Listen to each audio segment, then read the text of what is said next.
Hi everyone, welcome to my YouTube channel class 10th matric exam Bihar board. तो आज का हमारा टॉपिक है निर्देशांक ज्यामिति। निर्देशांक ज्यामिति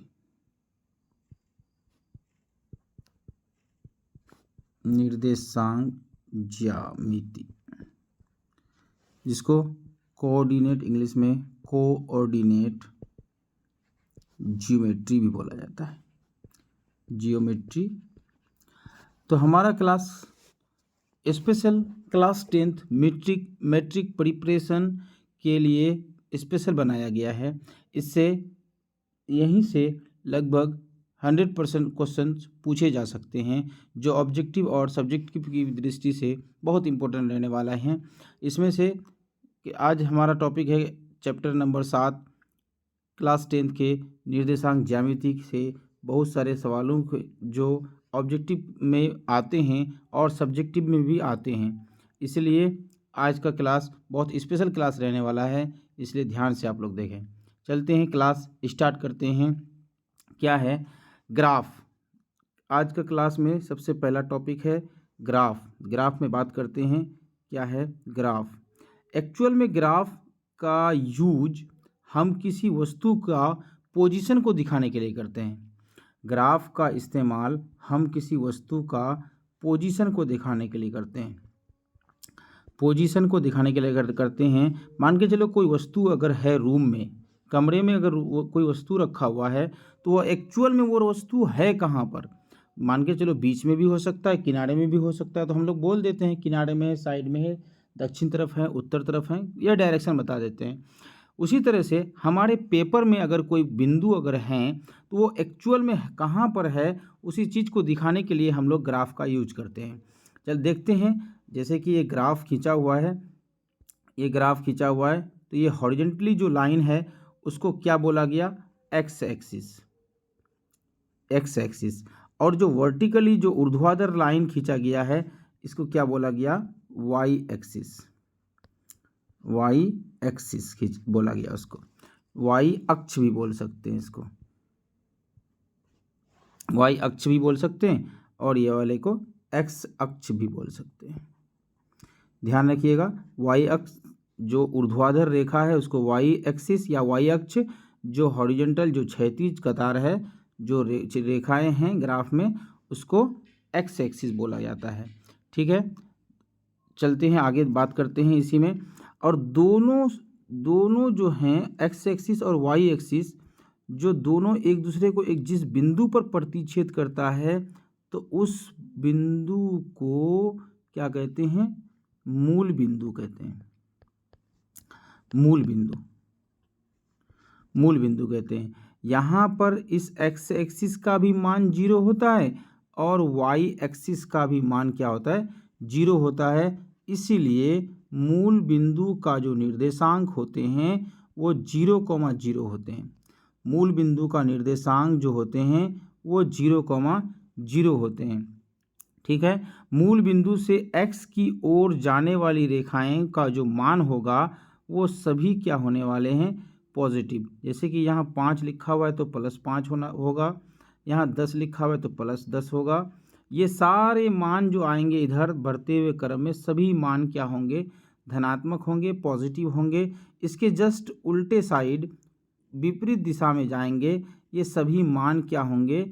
नेगेटिव होंगे, ऋणात्मक होंगे। सभी मान क्या होंगे? ऋणात्मक होंगे। तो ये एक्स एक्सिस के बारे में बात हो गई। उसी तरह से हम लोग वाई एक्सिस के बारे में बात करते हैं। वाई एक्सिस जो ऊर्ध्वाधर रेखा खड़ा है यहाँ पर, इसको क्या बोलते हैं? Y axis. जहाँ पर एक्स एक्सिस कटता है यहाँ से 0 होता है, यहाँ से ऊपर की ओर सभी वाई का जो मान होगा वो सभी क्या होंगे? धनात्मक होंगे।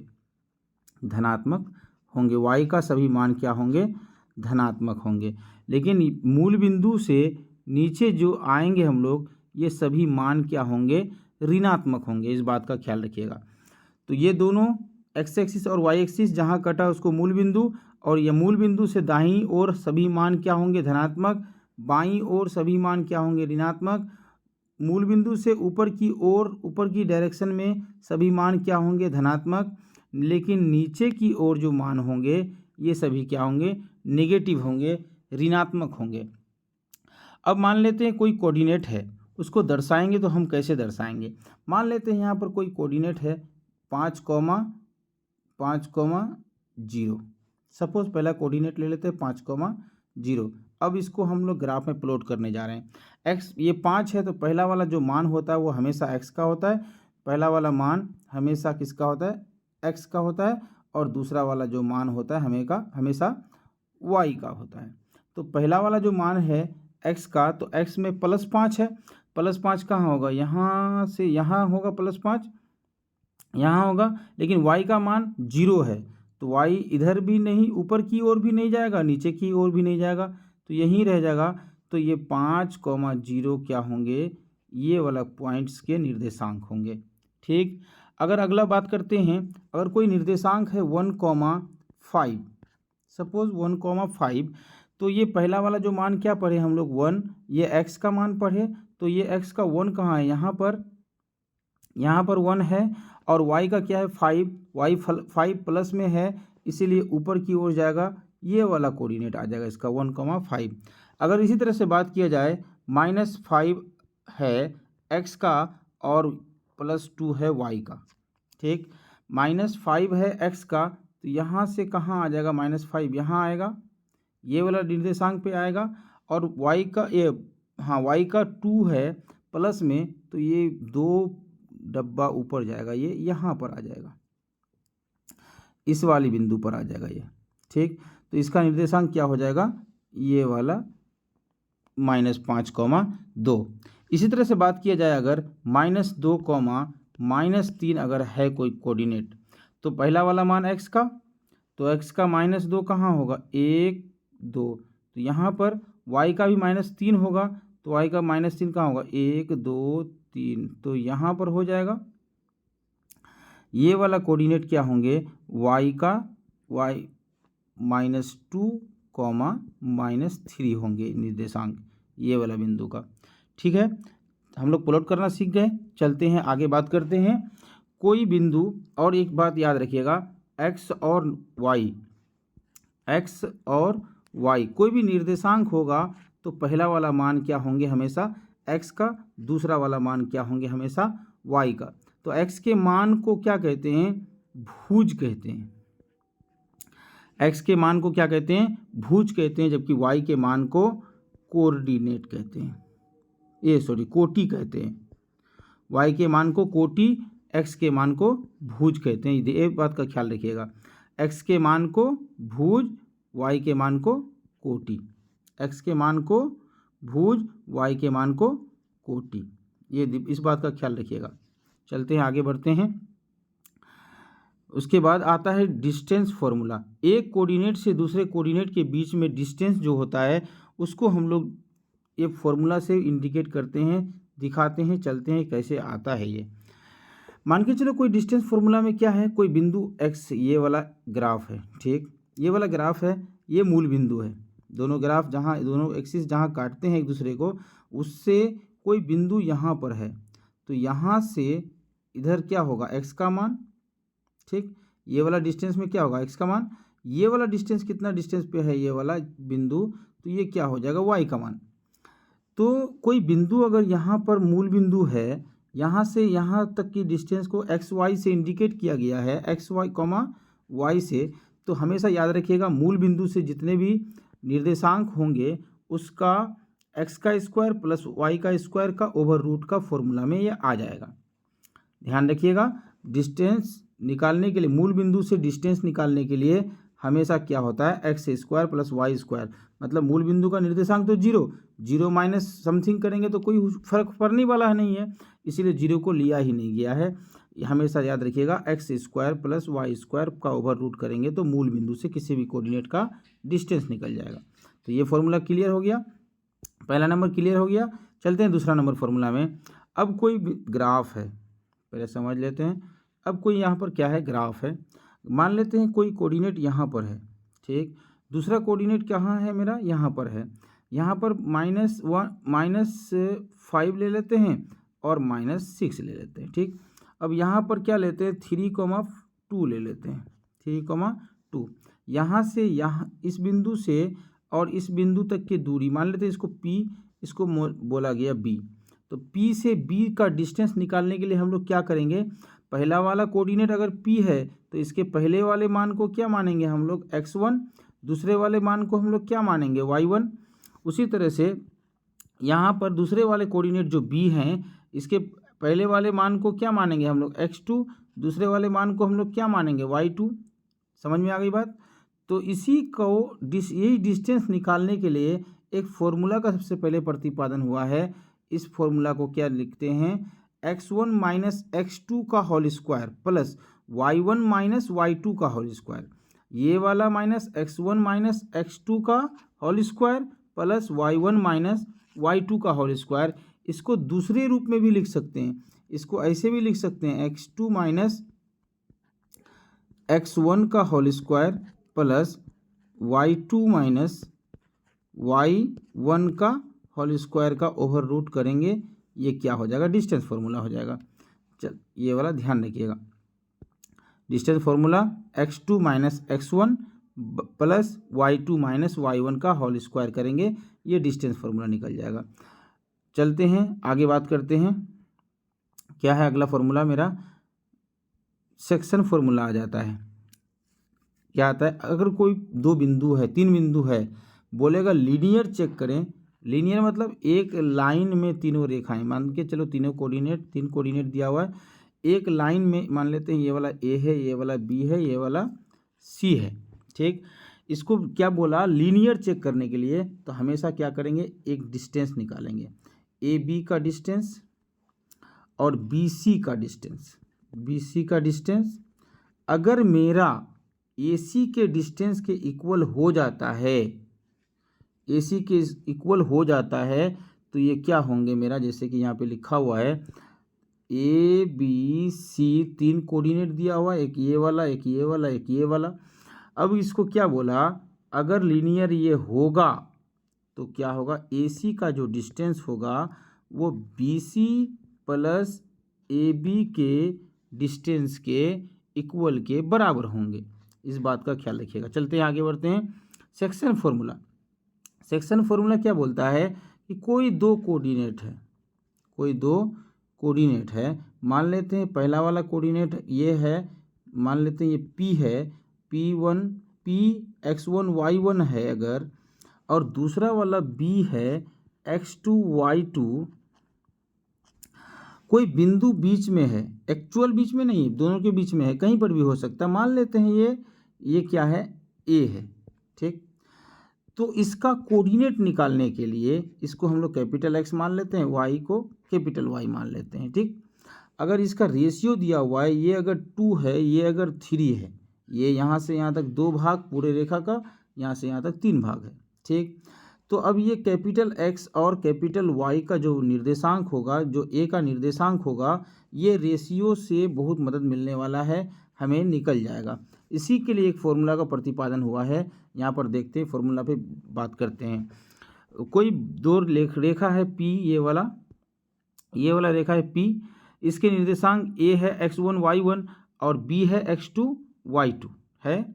तो इसी के निर्देशांक को, P के निर्देशांक को निकालने के लिए P इक्वल टू, ये वाला को M1 बोला गया, ये वाला को M बोला गया, ये वाले को N बोला गया। तो इसी के लिए फॉर्मूला है M into x2 plus N into x1 बटे में M प्लस N। ये x का कोऑर्डिनेट निकलेगा और y जहाँ होंगे वो y का कोऑर्डिनेट होंगे, जहाँ y होंगे वो y का कोऑर्डिनेट निकल जाएंगे उससे। ठीक है, उसके बाद आगे बढ़ते हैं। ये एक्सटर्नली अगर भागा, ये कोई बिंदु अगर कोई रेखा में है, एक्सटर्नली कोई काटा गया है इस कोई बिंदु को, कोई पॉइंट्स को, तब ये ऐसा फॉर्मूला यहाँ पर अप्लाई होगा। यह प्लस की जगह यहाँ जहाँ प्लस है यहाँ क्या हो जाएगा, माइनस हो जाएगा, ध्यान रखिएगा। चलते हैं आगे बढ़ते हैं। उसके बाद कोई बिंदु है, कोई रेखा है, सबसे पहले मान लेते हैं यहाँ पर क्या है, x1 y1। ठीक, यहाँ पर क्या है, x2 y2। ठीक। अगर एक्चुअल बीच में है कोई बिंदु, मान लेते हैं यहाँ पर कोई बिंदु का निर्देशांक क्या है, कैपिटल एक्स और कैपिटल वाई, तो हमको ध्यान रखना क्या कैपिटल एक्स का जो मान होगा ना, ये वाला x1, ये वाला जो x1 है और ये वाला जो y2 है, ये सॉरी x2 है, बटे 2 भागा करेंगे ना तो ये कैपिटल एक्स का मान आ जाएगा। तो मिड पॉइंट थ्योरम क्या कहता है, दोनों साइड के x के कोऑर्डिनेट को जोड़ के 2 से अगर भागा देते हैं तो बीच वाले x का कोऑर्डिनेट आ जाता है। उसी तरह से दोनों तरफ के y को अगर भागा देते हैं हम, तो y का कोऑर्डिनेट मेरा क्या हो जाएगा, y1 प्लस y2 बटे 2 करेंगे तो ये वाला y का कोऑर्डिनेट आ जाएगा मेरा। यही कहता है मिड पॉइंट थ्योरम में कि कोई एक रेखा है जिसके दोनों तरफ के कोऑर्डिनेट दिए हुए हों और मिड पॉइंट का कोऑर्डिनेट निकालना अगर हो, तो मिड पॉइंट के x का कोऑर्डिनेट निकालने के लिए x1 प्लस x2 बटे 2 करेंगे और y का कोऑर्डिनेट निकालने के लिए मिड पॉइंट का y1 प्लस y2 बटे 2 करेंगे। चलते हैं आगे बढ़ते हैं। उसके बाद इसी में एक 3 कोऑर्डिनेट लेकर के एक ट्राइंगल को बनाया गया है, ठीक। इस ट्राइंगल का फॉर्मूला को याद करने का सबसे आसान तरीका, इसको बोलते हैं, इस डायरेक्शन में कोई चीज़ घूमती है अगर, तो इसको बोलते हैं एंटी क्लॉकवाइज, घड़ी के विपरीत दिशा में, एंटी क्लॉकवाइज, ठीक, एंटी क्लॉकवाइज। इसी एंटी क्लॉकवाइज डायरेक्शन से ही हम इस त्रिभुज का फॉर्मूला को याद रखेंगे। देखते हैं सबसे पहले क्या है। इसके निर्देशांक पहला a है x1 y1, दूसरा b है x2 y2, तीसरा c है x3 y3। तीनों कोऑर्डिनेट मिलकर के एक ट्राइंगल का निर्माण किया गया है। तो इसको याद रखने के लिए सबसे पहले क्या करेंगे, area of triangle equal to 1/2 लिखेंगे हम लोग अपने से। उसके बाद ये वाला a में, यहाँ से a से स्टार्ट करते हैं, a में से x को लिखेंगे, x1 को, अब उसको भूल जाएंगे, इसको नहीं करेंगे कुछ, ठीक। यहाँ पर लेंगे y2, b का y2 लेंगे y2 और c का y3 लेंगे y3, इसको ब्रैकेट के अंदर बंद कर देंगे, बीच में दे देंगे प्लस, ठीक। a का तो हम लोग x1 लिए थे, अब b का x2 लेंगे, c का y3 ले लेंगे। एंटी क्लॉकवाइज डायरेक्शन में y को माइनस करना है और x1 x2 x3 से मल्टीप्लाई करते जाना है, x1 हो जाए y1 हो जाएगा यहाँ पर। उसके बाद क्या हो जाएगा, x3 मल्टीप्लाई में y1 माइनस y2 हो जाएगा, ब्रैकेट के अंदर बंद कर देंगे इसको। इसका मोड करेंगे, अगर माइनस में आता है कोई चीज़ तो मोड करेंगे, लेकिन ऐसा सेम फॉर्मूला में अगर हम बैठा देते हैं तो ये मेरा मोड नहीं आएगा, इसलिए ध्यान रखिएगा, इसका मोड का ज़रूरत नहीं पड़ेगा। जब कोई ट्रिक से हम इसका एरिया निकालेंगे तब हमको मोड का ज़रूरत पड़ेगा। चलते हैं आगे बढ़ते हैं। आज के क्लास का पहला ऑब्जेक्टिव क्वेश्चन लेते हैं। पहला सब ऑब्जेक्टिव कहिए या सब्जेक्टिव कहिए, पहला सवाल लेते हैं, चलते हैं। अगर कहीं थ्योरी का ज़रूरत पड़ेगा तो बीच में हम फिर से थ्योरी कवर करेंगे, लेकिन आज के क्लास का पहला सवाल लेते हैं। पहला सवाल क्या है, बिंदु 4, -3 किस चतुर्थांश में है। जी, चतुर्थांश का जब बात हो गई तो हम लोग पहले जान लेते हैं चतुर्थांश। ये फर्स्ट क्वाड्रांट या प्रथम चतुर्थांश, पहला वाला दाहिने तरफ और ऊपर में, दाहिने तरफ ऊपर में पहला बोलते हैं, और बाएं तरफ ऊपर में दूसरा, बाएं तरफ नीचे में तीसरा बोलते हैं, और दाहिने तरफ नीचे में क्या बोलते हैं, चौथा बोलते हैं। यहाँ पर क्या होता है, x का जो मान आएगा वो प्लस आएगा और y का जो मान आएगा वो भी प्लस में आएगा, ठीक। दूसरा वाला में x का मान माइनस, जबकि y का मान क्या आने वाला है, प्लस। और तीसरा वाला में x का भी मान माइनस आने वाला है, y का भी मान माइनस आने वाला है, ठीक। चौथा में क्या आएगा, x का मान प्लस में, जबकि y का मान क्या होंगे, माइनस में होंगे। बात समझ में आ गई। पहला क्वाड्रेंट में x भी प्लस y भी प्लस, दूसरा में x माइनस y प्लस, तीसरा में x माइनस वाई भी माइनस, चौथा में एक्स प्लस वाई माइनस। पहला वाला और तीसरा वाला, पहला वाला में क्या होगा, दोनों प्लस प्लस, जबकि तीसरा वाला में दोनों माइनस माइनस, और दूसरा वाला में एक्स माइनस, तीसरा वाला में चौथा वाला में वाई माइनस एक्स प्लस। ठीक, तो अब यहाँ पर बात आती है, ये 4 किसका निर्देशांक है, एक्स का जो कि प्लस में है, और 3 माइनस जो है ये किसका है, माइनस वाई का। देखिए तो ऐसा कंडीशन कौन सा इसको किस में बना हुआ है, प्लस और माइनस। तो प्लस और माइनस ये कहाँ पर है, यहाँ पर है प्लस और माइनस, एक्स प्लस का वाई माइनस का। तो ये कौन सा कोऑर्डिनेट है, चौथा बोले हम, तो कौन सा ऑप्शन सही होने वाला है, option number D correct answer. पहला आज की इस क्लास का पहला ऑब्जेक्टिव क्वेश्चन का पहला आंसर क्या है, डी। चलते हैं अगला क्वेश्चन। क्वेश्चन नंबर दूसरा, कार्तीय तल में स्थित किसी बिंदु 4,6 की कोटि का मान होगा। हम बात किए थे अभी कि x का जो मान होगा वो क्या कहलाएगा, कोटि, भुज कहलाएगा, जबकि y का जो मान होगा वो क्या कहलाएगा, कोटि कहलाएगा।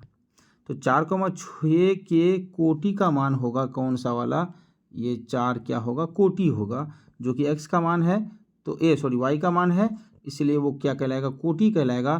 तो क्वेश्चन नंबर 2 का ऑप्शन नंबर बी करेक्ट रहने वाला है। चलते हैं आगे, क्वेश्चन नंबर 3, बिंदु 2,3 एवं -2,3 के बीच की दूरी क्या होगी। हम लोग दूरी पर सूत्र पढ़े थे, तो बराबर लिखेंगे हम लोग फॉर्मूला, दूरी बराबर x2 - x1, x2 का मान और -2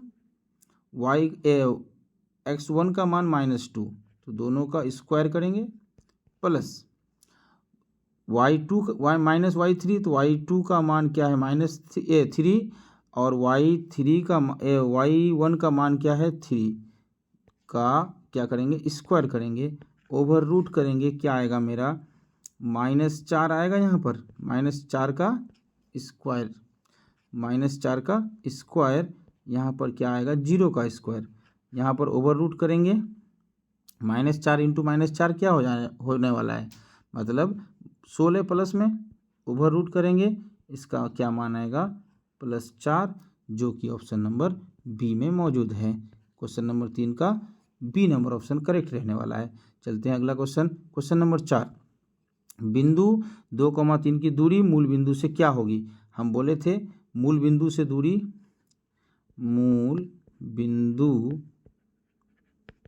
से दूरी बराबर क्या होता है, x का स्क्वायर प्लस y का स्क्वायर ओवर रूट। ठीक, यहाँ पर x का मान है 2, तो 2 का स्क्वायर क्या आने वाला है, 4, 3 है तो 3 का स्क्वायर का मान क्या आने वाला है, 9, तो 4 और 9 को जोड़ देंगे तो कितना आने वाला है, 13, तो √13 इस क्वेश्चन का सही आंसर रहने वाला है, ऑप्शन नंबर 4, ऑप्शन नंबर सी।